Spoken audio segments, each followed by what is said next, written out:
Good morning. আৰু মই যাব ওলাইছোঁ অফিচলৈ বুলি সাজু হৈছোঁ। আৰু এইফালে আমাৰ এই দুগৰাকী পৰি আৰু সিহঁতৰ গা বেয়া আৰু লগতে মনো বেয়া, কাৰণ সিহঁতৰ সৰু ভনীয়েকজনী গুচি গৈছে।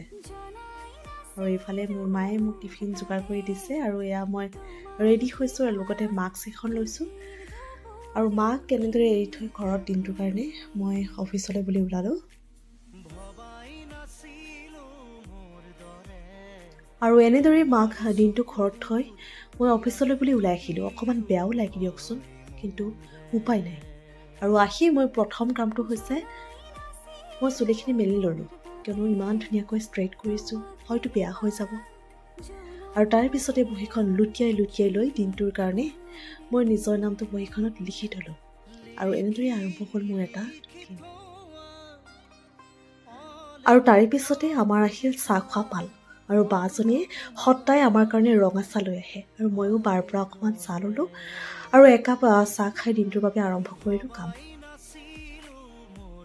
আৰু তাৰ পাছতেই দিনটোৰ বাবে আৰম্ভ হৈ গ'ল এৰাব নোৱাৰা ব্যস্ততা, যে টিফিন খাবলৈও সময় নাই। আৰু এনেদৰে পাৰ হৈ যায় মোৰ কৰ্মময় জীৱনৰ প্ৰতিটো দিন।